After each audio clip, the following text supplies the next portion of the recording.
I, Professor Bhavesh Kumar Chauhan, once again welcome you in course code KEE 302, that is Electrical Measurement and Instrumentation. और जैसा कि हमारे पूर्व के discussions में हमने इंस्ट्रूमेंट ट्रांसफार्मर के बारे में जनरल डिस्कशन किया था, देन करंट ट्रांसफार्मर से डिस्कशन हुआ, तो कुछ जो points, there were a couple of points on which our discussion was generic, and then we started our discussion on particularly the current transformer. Today we will basically primarily focus on potential transformer. So potential transformer, what do we mean by potential transformer? Potential transformer is basically ये points पे हमारा discussion होगा. First of all we will introduce the potential transformer, then we will talk about the difference between CTs and PTs as a review, and then some specific points on which we will differentiate, and then errors in potential transformer, what are the possible errors in potential transformer, reduction of errors in PT, how we can reduce the errors in potential transformer, then protection of PT, and then we will conclude. So potential transformer, basically they are used for to operate as operate with the voltmeter. So आप कह सकते हैं कि जो potential transformer का जो primary role है, जैसा आप पूर्व में भी हमने इस पे चर्चा की है कि वो मेजरमेंट पर्पस के लिए है और आप इसकी सेकेंडरी पे वोल्ट मीटर लगाते हैं. So it is use to operate as voltmeters but as a supporting element. Okay, and the potential और with the potential coil of the wattmeters और relays from the high voltage coil. तो इसकी secondary पे या तो आप relay का कोई कॉइल लगाएंगे, ओके, या फिर आप पोटेंशियल कॉइल जो है, वोल्टेज कॉइल भी जिसको कहते हैं, किसी वाट मीटर की लगाएंगे. तो बेसिकली वोल्टेज वाला जो रेफरेंस है वो सेकेंडरी सर्किट पे रहेगा. Okay, so the primary winding of the this transformer, that is potential transformer, is connected across the line carrying the voltage to be measured. तो कहाँ लगाते हैं हम? उस लाइन के अक्रॉस लगाते हैं. Okay, across, mind the word across, which is carrying the voltage to be measured. Okay, and the voltage circuit is connected across the secondary winding. जबकि सेकेंडरी वाइंडिंग पे आप क्या लगाते हैं? आप वोल्टेज सर्किट लगाते हैं. That could be volt meter और रिले और may be a voltage coil. The design of potential transformer is very much similar to that of the power transformer, but there is a difference. What is the difference? क्या फ़र्क है? That is the loading of potential transformer is always small. So that is a very important part कि इसकी loading बहुत कम होती है, unlike power transformer. Power transformer में आप पूरा बर्डन लगाते हैं, आप ऑब्वियसली स्टेप अप करते हैं सप्लाई को, देन फिर ट्रांसमिट करते हैं. लेकिन इस केस में क्या है, इसकी सेकेंडरी पे नेग्लिजिबल, मतलब कम लोड होगा, ये वोल्ट मीटर होगा या कोई कॉइल होगी, voltage coil. Sometimes only a few volt amperes is the load. Okay, so the secondary winding is design so that, इसकी सेकेंडरी वाइंडिंग की डिज़ाइन किस तरीके से होती है? It is so that voltage of only 100 to 120 volt, okay, is delivered to the instrument load. तो केवल 100 से 120, और अगर हम ज़्यादा जेनरिक बात करें, most often then not, then it is 110 volt, which is the normal secondary voltage for the potential transformer. Now the difference in CT and PT. The major difference between CT and PT, the potential transformer may be considered as parallel transformer. So you can also name it as a parallel transformer because with its secondary winding operating nearly under open circuit condition. क्योंकि light load condition होती हैं तो इसकी जो secondary winding है almost open circuit conditions पे रहती है.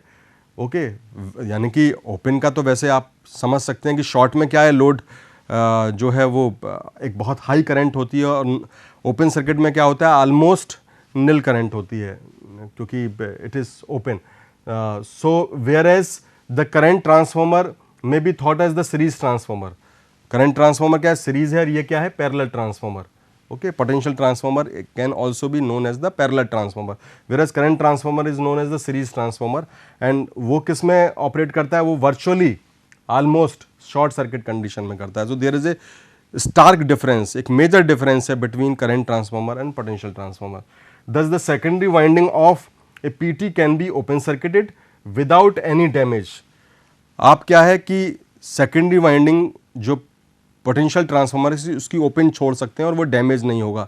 लेकिन अगर करंट ट्रांसफार्मर की आपने सेकेंडरी को ओपन छोड़ दिया तो that could lead to the damage of the current transformer. It could be fatal to the person around it, और it can be fatal to any it can be dangerous to the equipment itself also. Okay, so either to the operator it can be dangerous or to the transformer. So the primary winding current in CT is independent of the secondary winding circuit conditions. CT में क्या होता है कि जो primary winding है वो secondary winding के reference में इंडिपेंडेंट होती है, जबकि potential transformer this condition doesn't hold true. Okay, so while the primary winding current in the PT certainly depends upon the secondary winding current of the or secondary winding circuit burden or secondary winding current.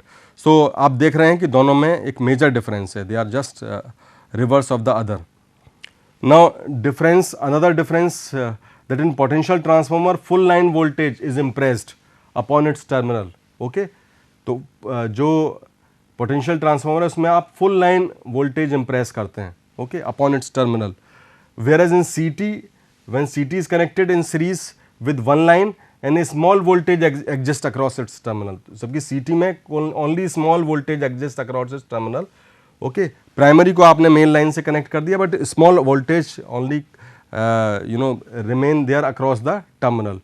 Whereas in PT, total voltage is impressed upon its terminal. So CT carries the full line current. CT में full line current है और इधर PT में आप full line voltage को impress कर रहे हैं. So there is again a major difference. Under normal operating condition, the line voltage is nearly constant. Okay? अगर normal conditions की बात करें तो जो इसका line voltage है वो nearly constant होता है. Therefore the flux density and hence the exciting current, यानी कि flux density से मायने है आपका phi और exciting current से मायने है I नॉट. ओके, तो phi और I नॉट जो है the flux density and the exciting current of the potential transformer varies only over A restricted range. तो ये जो I नॉट का वेरिएशन है या phi का वेरिएशन है वो एक रेस्ट्रिक्टेड रेंज में ही है. Okay, in case of potential transformer. Whereas the primary winding current and the excitation current of CT, अगर हम प्राइमरी वाइंडिंग करंट की बात करें दैट इज IP और एक्साइटिंग करंट I नॉट की बात करें IP एंड I नॉट, तो CT के केस में क्या है वो वाइड रेंज में वेरी करती है और PT के केस में क्या है only restricted range, narrow range में वो ऑपरेट करती है. तो that is another difference. So errors in potential transformer, what are the errors in potential transformer? Obviously errors are same, that is the ratio error and the phase angle error, जैसा कि CT में हमने discussion किया था. The formula is again same, Kn minus R upon R. What is K? This is actual ratio is R and this is the nominal ratio. तो आप Kn minus R upon R ले लेते हैं, जो कि past में भी आपने किया, लेकिन इसकी वैल्यू सब्स्टिट्यूट करते समय आपको ध्यान रखना होगा कि that Kn is IS upon N. Okay, what is IS? IS is the secondary winding current, N is the turn ratio. Okay, and this is XP is the primary winding reactance. Okay, cos delta minus RP, this is RP is the primary winding resistance and delta is the angle because of the secondary burden circuit. Okay, secondary पे जो burden circuit है, external circuit है, उसका से आप delta निकालते हैं. If you remember that is tan delta. Okay, and that is XC upon RE. You remember? तो उससे आप डेल्टा निकालते हैं, उस डेल्टा को यहाँ पे सब्स्टिट्यूट करते हैं. ये डायरेक्टली भी वैल्यू में be given to you. So that is XP cos delta minus RP sine delta. Okay, plus I what is I is the loss component of the no load current and then IM. So this is XC is multiplied by the reactance of the primary winding. Okay, minus IM into RP is the resistance of the primary winding. तो इसको आपने substitute कर दिया divided by the NVS. N is the turn ratio and VS is the secondary winding voltage. Okay, so अगर आप उसको further simplify करेंगे you will get this expression. So that is equal to the phase angle error. So ratio error is Kn minus R upon R. If you just want to know the ratio error, but अगर percentage मालूम करना है, if you want to find out the percentage then you have to multiply it with 100. And whereas in phase angle error you have to substitute like this, XP cos delta minus RP sin delta plus IE XP minus IM RP divided by NVS. तो और इसको total factor को आपको IS by N से multiply करना है. Okay, यहाँ भी IS by N से मल्टीप्लाई किया है बट यहाँ पे अप्रोक्सीमेशन कर दिया है. आप देख रहे हैं इस फैक्टर को इन्होंने अलग निकाल दिया और इसके नीचे आपने NVS को ले लिया है. So that is also an approximation that you can do. So the phase angle is taken as positive when secondary winding voltage reversed leads. क्योंकि आप याद रखिए सेकेंडरी वाइंडिंग वोल्टेज जो है दैट इज VS आप क्या करते हैं, इसको रिवर्स ले जाते हैं। फेजर डायग्राम देते समय आपने देखा होगा कि यहाँ पे जो VS है इसको अगर आप रिवर्स लेके चले जाएंगे, okay, secondary winding voltage reverse lead to the primary, तो आप VS से ES निकालते हैं, ES को आप रिवर्स भी कर सकते हैं अदरवाइज भी। तो ये है कि अगर जो रिवर्स्ड है वो लीड कर रहा है प्राइमरी वाइंडिंग वोल्टेज से, तो उस केस में क्या आप लेंगे, आप फेज एंगल को पॉजिटिव लेंगे। और अगर सेकेंडरी वाइंडिंग वोल्टेज जो रिवर्स्ड है, आपने यानी कि नीचे वाले फैक्टर को ऊपर ले लिया आप रिवर्स एंगल में, जैसे कि प्राइमरी के ही डोमेन में चले जाते हैं, it is like referring to, secondary is referred to the primary, तो वो जो रेफरिंग के लिए आपको रिवर्स करना पड़ता है, so you have to do the reverse, okay, because you want to keep it in the same domain, okay. So if the secondary winding voltage reversed is lags, अगर वो लैग करता है, if it lags, LAGS lags the primary winding voltage, then you take this phase angle as the negative. So that is a check that you must remember कि अगर वो lag करेगा तो आप नेगेटिव लेंगे और अगर वो लीड करेगा तो आप पॉजिटिव लेंगे। So error in regarding error, it should be clear, this is a very important point that you must focus, that while measuring the voltage the ratio error is only important. जब आप voltage measurement की बात कर रहे हैं तो आपके लिए जो सिग्निफिकेंट या जो मेजर इम्पैक्ट फैक्टर होता है that is only ratio error, okay. While अगर if we are concern about the power measurement, okay, then both ratio error and phase angle error both are important. तो अगर power measurement की बात करें तो then both ratio and phase angle errors are a major concern, whereas if we are only concern with the voltage measurement then the ratio error is a major concern, the phase angle error is not that big concern, okay. And now how we can reduce the errors? Of course in measurement reducing error is the motive of an engineer, so reduction it is possible once you know that on what factor it really depends upon, and those variables or factors are under your control, so if you can manipulate them, of course you can reduce the error. So reduction of magnetizing and loss components, तो यानी कि IM और IE को control करके भी आप जो है एरर को रिड्यूस कर सकते हैं। किस तरीके से, that you know the difference between the actual ratio and the turn ratio, that is R-N, तो actual ratio is R and turn ratio is N, तो ये जो R-N का फैक्टर है it is made up of two parts, इसके दो part होते हैं अगर इस फॉर्मूले को आप एक्सप्रेस करेंगे। One is dependent upon the secondary winding current, एक जो फैक्टर होगा वो डिपेंड करता है कि सेकेंडरी वाइंडिंग करंट पे, और अदर जो फैक्टर है it depends upon the two components of the no load current. Now what are the two components of no load current? The two components are IM and IE, okay, that is a magnetizing component of the no load current and the loss component of no load current, that is IE. So it should be understood that unlike in the case of current transformer, the power transformer और in power transformer दोनों ही में ये चीज़ contradict करती है, that the values of the two components of no load current, that is IM and IE, IM and IE, IM and IE, the values of both these components are quite comparable with that of the load current, okay. तो ये जो load current that is IL और you can से which is govern by the secondary winding current that is also IS, तो ये IS या IL के reference में, IS के कंपैरिजन में पोटेंशियल ट्रांसफार्मर में IM और IE कंपेरेबल होते हैं, ओके। लेकिन पावर ट्रांसफार्मर में IM और IE नेग्लिजिबल होते हैं, they are only in the range of 2 to 5%, okay. But in case of potential transformer IM and IE are comparable, okay. So that must be understood that in power transformer these IM and IE are negligible, only in the range of 2 to 3% more often than not, okay. Or even in case of current transformer also they are also negligible, but in case of potential transformer IM and IE are comparable, and of course they also influence the error. तो दोनों, क्योंकि R-N जो है, जो कि क्या है difference between actual ratio और टर्न रेशियो, ये इन IM और IE से गवर्न होता है, और अगर ये सिग्निफिकेंट है तो इसका मतलब आपके R-N पर इम्पैक्ट आएगा, इसका मतलब एरर आएगी, यानी कि एक्चुअल रेशियो और टर्न रेशियो में डिफरेंस क्रिएट होगा अगर आपके IM और IE बढ़ रहे हैं या कंपेरेबल हैं, यानी कि उनका इम्पैक्ट रीजनेबली ज़्यादा होगा, अनलाइक करंट ट्रांसफार्मर और power transformer, particularly current transformer ना अनदर। सो इसका मतलब क्या हुआ पिछले फैक्टर से कि हमको IM और IE को कंट्रोल करना है, यानी कि नो लोड पर भी हमको कॉन्शियस रखना है, ध्यान रखना है, और अगर हम उसको रिड्यूस कर सकते हैं IM और IE को, तो we can also reduce the errors, okay, and particularly R-N, that difference of the turn ratio and actual ratio minus turn ratio. Now another, that is hence a considerable improvement in the performance can be realized by reading the values, by reducing the values of IM and IE. तो अगर IM IE की value हम घटा सकते हैं तो हम उसको एरर को घटा सकते हैं. We can reduce the errors. How we can do that? We can do it by multiple reasons.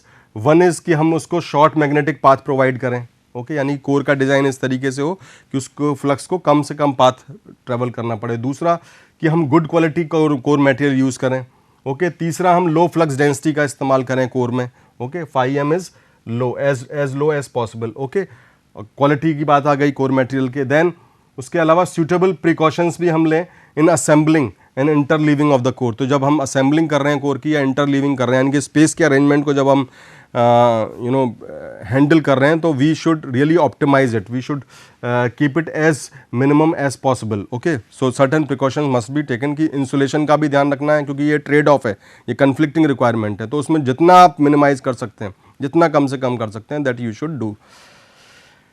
Another way of doing this by reduction of resistance, कि आप रेजिस्टेंस को रिड्यूस करके, ओके, और लीकेज रिएक्टेंस को भी reduce करके आप error को रिड्यूस कर सकते हैं. ना how does it really impact? The winding resistance is minimized by using thick conductors, क्योंकि आपको मालूम है R equal to rho L by A, okay. तो अगर एरिया को आप बड़ा करेंगे तो R क्या हो जाएगा? कम हो जाएगा automatically, because R is rho L by A. तो if area is more than R is less. तो एक तो दूसरा ये ऑप्शन हो गया. दूसरा क्या है? या by adopting the smallest length of the mean turn, यानी कि जो मीन टर्न की जो आपने वायरिंग का टर्न्स दिए हैं, तो उसकी मीन लेंथ को अगर आप कम कर देते हैं, if you are able to reduce that length और keep it small, then of course you can again reduce this resistance, okay. क्योंकि आपने लेंथ को रिड्यूस किया, तो यहाँ पर आप देख रहे हैं R is rho L by A. तो अगर ये L भी कम हो रहा है, तो automatically R is also reduced. A को बढ़ा रहे हैं आप और L को रिड्यूस कर रहे हैं ना. लीकेज रिएक्टेंस को कैसे कंट्रोल करेंगे? It depends upon the magnitude of the primary and secondary winding leakage fluxes. तो ये लीकेज फ्लक्सेस पे डिपेंड करता है. तो अगर लीकेज फ्लक्सेस को आपने कंट्रोल कर लिया, तो ऑटोमेटिकली लीकेज रिएक्टेंस को भी कंट्रोल कर सकते हैं. So if how do you control the leakage fluxes? We should keep the two windings as close as possible. तो हम दोनों वाइंडिंग को जो है प्राइमरी सेकेंडरी को जितना क्लोज कर सकते हैं, जितना पास पास रख सकते हैं, स्पेसिंग को रिड्यूस कर सकते हैं, we can reduce the leakage reactance. So for that the spacing should be compatible with the insulation requirement. लेकिन हमको ये भी ध्यान रखना है कि इतना नज़दीक ना करें कि इंसुलेशन में फेलियर के चांसेस या प्रोबेबिलिटी बढ़ जाएं. Another way of reducing the error is that by we should keep the flux density in the core as high as possible. अगर हम इसको हाई रखते हैं, as high as possible, within appropriate approaching the saturation too closely, यानी कि ये भी ना हो कि वो सैचुरेट हो जाए. इसका ध्यान रखते हुए हम जितना मैक्सिमाइज कर सकते हैं 5M को, फ्लक्स डेंस B को, okay, which is govern by 5. सो इस BM को जितना आप मैक्सिमाइज कर सकते हैं, that you should do. And because that high value of flux density results in lower cross section of the core. क्योंकि अगर B आपका मैक्सिमाइज करेगा, तो ऑटोमेटिकली सेम फाई के लिए आपका जो एरिया है वो रिड्यूस हो जाएगा, यानी कि स्पेस रिक्वायरमेंट कम हो जाएगा, okay. Which means that the length of the mean turn would be small. तो ऑटोमेटिकली L कम हो जाएगी, L कम हो जाएगी तो R रिड्यूस हो जाएगा, ओके. एंड दस the resistance of the winding will become smaller, जो अभी हमने प्रीवियस स्लाइड में भी डिस्कशन किया था. तो automatically R we will be able to reduce. So meaning that by flux density भी एक मेजर फैक्टर है. By reducing that we can control that, okay, we can reduce the error. So another is high flux density also means higher flux in the core. कि अगर हम area को change नहीं कर रहे हैं, तो ज़्यादा फ्लक्स जनरेट हो जाएगा उसकी वजह से, अगर आपने B को बढ़ाया. So that the winding have laser number of turns. तो अगर एरिया के साथ आपने मैनिपुलेशन नहीं किया, लेंथ को भी नहीं घटाया, रेजिस्टेंस नहीं आपको घटाना है आप, तो उससे आपको दूसरा एडवांटेज नंबर ऑफ टर्न्स में मिल जाता है. If you are not taking advantage in length, okay, then small number of turns naturally result in small leakage reactance. और उससे क्या, again leakage reactance, number of turns N को कम किया तो ऑटोमेटिकली लीकेज रिएक्टेंस भी कम हो जाएगा. तो it is an advantage in all situation, okay. So it is generally agreed that we use the grain oriented steel, new grain oriented alloy. So CROS और ROS हम use करते हैं, okay, cold rolled grain oriented steel steel, और a flux density उस case में हमको क्या है 1.5 वेबर मीटर के रेफरेंस में मिल जाती है, जो यूजुअली जो नॉर्मल वैल्यूज़ होती हैं 1 या 1.2 इससे ज़्यादा है। Okay, another way of doing it by turns compensation, कि आप टर्न कंपनसेशन को भी रिड्यूस करके you can say at no load actually the actual ratio basically exceeds the turn ratio. किस अमाउंट से एक्सीड करता है? I R P plus I M X P divided by V S. इस term को थोड़ा सा याद कर लीजिए और लिख लीजिएगा कहीं पे। ओके, तो ये इस अमाउंट से जो है ना at no load actual ratio exceed करता है टर्न रेशियो से। एक्चुअल रेशियो क्या है? आर, और टर्न रेशियो क्या है? एन। तो आर माइनस एन जो है उस फैक्टर में आप इस फॉर्मूले में देखेंगे R minus N is dependent on this factor. So with an inductive और रेजिस्टिव लोड, अगर आपने इंडक्टिव या रेजिस्टिव लोड लगाया हुआ है then there is a further increase. Okay, अगर उसके बाद आप further increase in load ratio करते हैं तो ये further increase in ratio result करता है अगर आप इंडक्टिव या रेजिस्टिव लोड ले रहे हैं। Why? That because of the voltage drop in resistance. Okay, कि इंडक्टिव या रेजिस्टिव लोड पे क्या है कि अगर आप फर्दर रेशियो में इंक्रीज करेंगे तो वोल्टेज ड्रॉप बढ़ जाएगा, और उसकी वजह से क्या है voltage drop across resistance and leakage reactance R और एक्स दोनों ही पार्ट में बढ़ जाएगा। Okay, of the winding. And if the turn ratio is equal to the nominal ratio, अगर ये टर्न रेशियो जो है वो जो है नॉमिनल रेशियो के बराबर है ऑलरेडी, ओके, एन और के रेफरेंस में the actual ratio differs from the nominal ratio and दस देयर आर एरर्स। तो यहाँ बेसिकली जो कंसेप्ट है आपको ये समझने वाली बात है कि turns compensation it really impacts. How it impacts? क्योंकि ये फैक्टर आप देख रहे हैं कि आई R P I M X P divided by V S, यानी कि इन फैक्टर्स पे डिपेंड कर रहा है आई एम पर। और ये क्या है, ये किससे गवर्न हो रहे हैं? क्योंकि वोल्टेज ड्रॉप बढ़ रहा है कहाँ पे? एक्स पी और आर पी की वजह से। तो यानी कि अगर ये ध्यान रखने वाली बात है कि सॉल्यूशन कैसे आएगा, इसको कैसे करेंगे, टर्न्स कंपनसेशन को किस तरीके से हैंडल करें।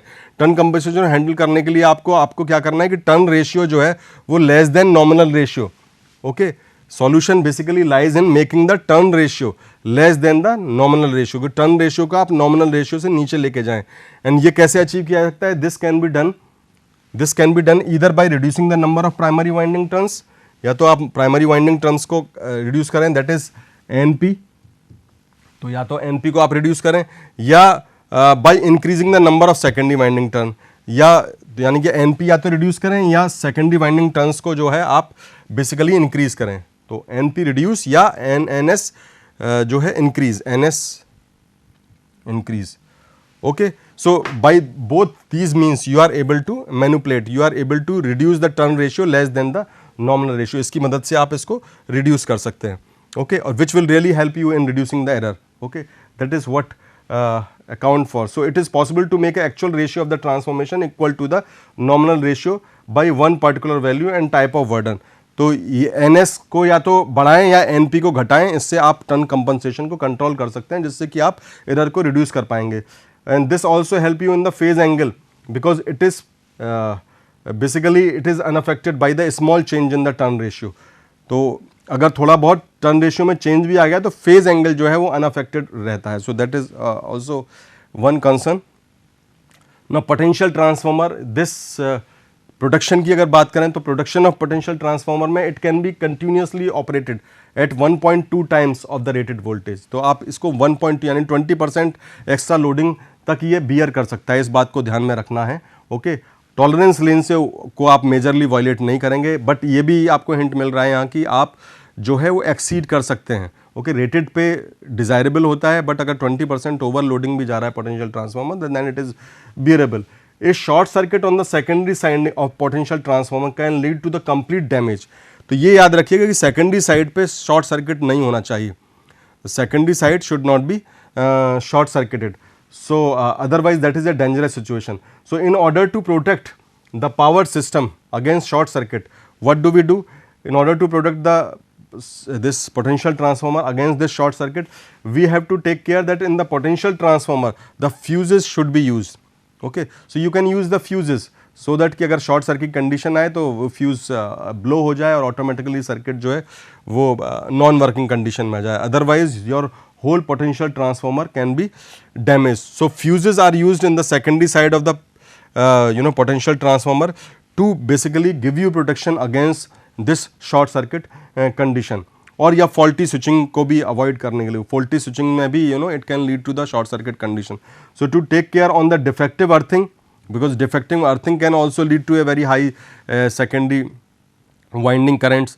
So to give protection against faulty you can say switching or defective earthing or short circuit, you are using fuse.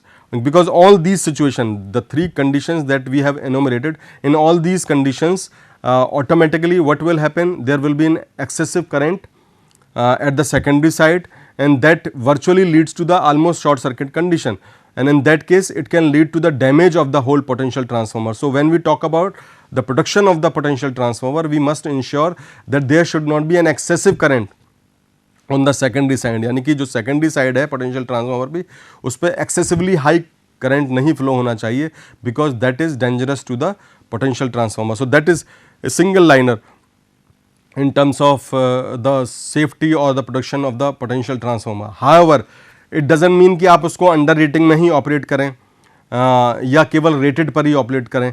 अगर कोई सिचुएशन डिमांड करती है तो then you can also go for overloading, but that is only permissible up to 20%. So that must be kept in mind that it should not go beyond that 20%. Okay.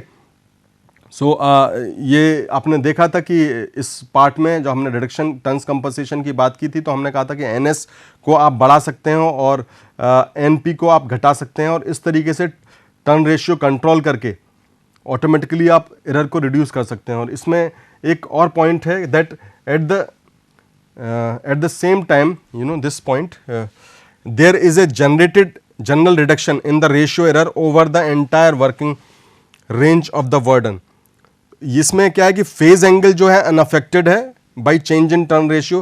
Turn ratio की अगर बात करें that is an, तो N में अगर कोई variation आ रहा है तो फेज एंगल पे कोई मेजर इंपैक्ट नहीं आता है. लेकिन जब आप टर्न रेशियो को, डिजायरेबल क्या है, अगर एरर को रिड्यूस करना है, डिजायरेबल ये है कि आपका जो टर्न रेशियो है वो नॉमिनल रेशियो से, नॉमिनल रेशियो दैट इज के, तो ये that should be less, the turn ratio should be less than the nominal ratio. और ये कैसे अचीव किया जाता है, जैसे हमने पहले कहा कि एनएस शुड बी इंक्रीज्ड और NP can be reduced by either of these two techniques. चाहे तो सेकेंडरी वाइंडिंग के टर्न्स को बढ़ा दें या प्राइमरी वाइंडिंग के टर्न्स को घटा दें. इन दोनों ही मीन्स से आप टर्न रेशियो को कम कर सकते हैं, क्योंकि याद रखिएगा कि एनपी जो है डिनोमिनेटर सेक्शन में आता है और एनएस जो है टर्न रेशियो को आपको घटाना है तो रिवर्स रेफरेंस आएगा. टर्न रेशियो को कम करना है तो इसका मतलब एनपी क्या है, एनपी को आप रिड्यूस कर रहे हैं, इसका मतलब वो प्राइमरी साइड, न्यूमिनेटर साइड में. तो एनपी, क्योंकि न्यूमिनेटर साइड में एनपी को घटाने से क्या होगा, टर्न रेशियो ऑटोमेटिकली कम हो जाएगा. और एनएस क्योंकि डिनोमिनेटर साइड में है तो वो ऑटोमेटिकली घट जाएगा. तो that is how we are able to take the protection and characteristics. So we will continue this discussion in next lecture also. Thank you very much.